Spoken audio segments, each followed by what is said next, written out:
कृषी विज्ञान केंद्र खरपुडी अंतर्गत आपण मसाला प्रक्रिया उद्योग प्रशिक्षण आयोजित केलं होतं. यामध्ये जालना येथील अनिता दराडे यांनी प्रशिक्षणामध्ये सहभाग घेऊन एक यशस्वीरित्या मसाला प्रक्रिया उद्योग हा सुरू केलेला आहे. यामध्ये आपण आज त्यांनी कसा व्यवसाय सुरू केला या संदर्भात चर्चा करणार आहे. तर मी दराडे मॅडमचं या ठिकाणी स्वागत करतो. मॅडम, तुम्ही हा व्यवसाय कसा सुरू केला, याची कल्पना कशी सुचली आपल्याला? मी आपल्या शेतातली गावरान सेलम हळद पावडर करून विकत होते आणि ती विकत असताना असं लक्षात आलं की जास्तीत जास्त ते गावरान असल्यामुळे जास्तीत जास्त पैसे आपल्याला येत गेले. त्यानुसार मग मी सुरुवात केली. मग मला कृषी विज्ञान केंद्र खरपुडी येथे उद्योग प्रक्रिया प्रशिक्षणाची माहिती मिळाली. तिथे जाऊन मग मी तिथे सहभाग घेतला आणि तिथे वेगवेगळ्या प्रकारचे मसाले बनवण्यास शिकवले आम्हाला. तिथे मार्केटिंग, लेबलिंग आणि सेलिंग हे सर्व असे प्रकार शिकवले आणि हे सर्व लक्षात घेऊन मी घरी येऊन आपल्या छोट्या खाणी मसाला बनवण्याची सुरुवात केली आणि मसाले छान होत गेले आणि ग्राहकांचा प्रतिसाद वाढत गेला. असं सगळं झालं. आपण कोणकोणत्या प्रकारचे मसाले तयार करून विक्री करता? आपण सध्या गावरान काळा मसाला, येस्वर मसाला, सांबर मसाला, त्याच्यामध्ये आपण धना पावडर आणि मटन मसाला, चिकन मसाला, आता आपण जस्ट आम्ही हे तयार केलेला आहे चहा मसाला. सगळ्यांना खूप छान प्रतिसाद आहे.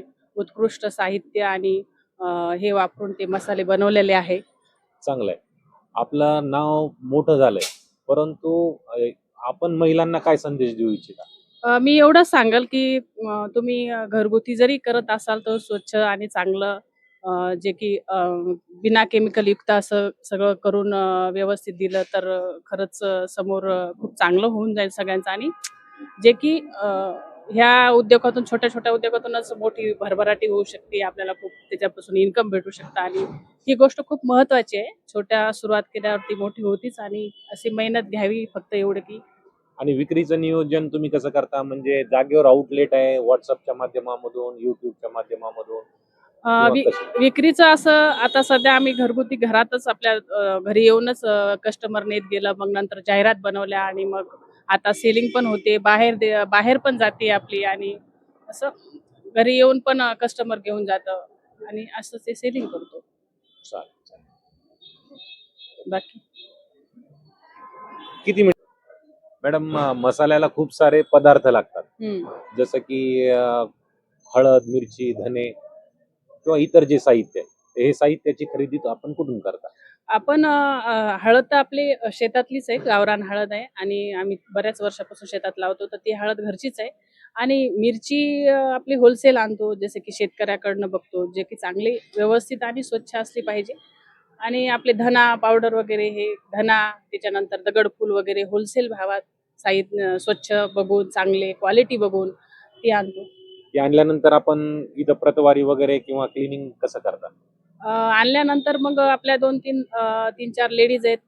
कामानुसार आपण लेडीज वाढवतो कामाला आणि ती स्वच्छ करणं, निवडणं, निसणं, हळद निवडणं, हळद स्वच्छ करून मग ती दळून आणणे, मिरची पण निवडून पुन्हा ते दळून आणणे आणि सर्व स्वच्छ करून बघून निवडून सगळं असं व्यवस्थित होतं. मग या निवडल्यामुळं क्वालिटीमध्ये काही फरक पडतो? हो, नक्कीच. निवडल्यामुळे क्वालिटीत फरक पडतो. आपल्यालाही वाटतं की आपलं खरंच प्रोडक्ट स्वच्छ आणि एकदम परफेक्ट आहे, जे की पद्धतशीर होतं आणि पडतो फरक असं. आणि प्रक्रिया करताना आपण मशिनरीचा वापर करतो का? हो, प्रक्रिया करताना आपल्याकडं आता युनिट वाढलेले, मशीन आलेले आहेत आणि त्यानुसार आपले 2-3, 3-4 लेडीज कामाला असतात आणि त्यानुसार जसं जसं लागेल तसे आपण, कारण ग्राहकही वाढलेले आहे, ग्राहकांची पसंती खूप आलेली आहे मसाल्याला, आपली क्वालिटी छान आहे, त्याच्यामुळे ते वाढत गेले. आणि पॅकिंग साईज काय? आपण जे मसाले तयार करतोय, म्हणजे 100 ग्राम पासून तर 1 किलो पर्यंत बाजारामध्ये विक्रीसाठी उपलब्ध आहे का तशी पॅकिंग साईज? हो, जशी लागेल तशी, जसं ग्राहकांच्या मागणीनुसारच पॅकिंग आहे आपली.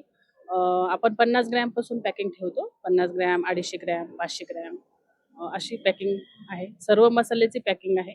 जशी तुम्हाला ग्राहकांची पसंती आहे, जसे ग्राहकांना पाहिजे तसं आपण अवेलेबल करून देतो त्यांना.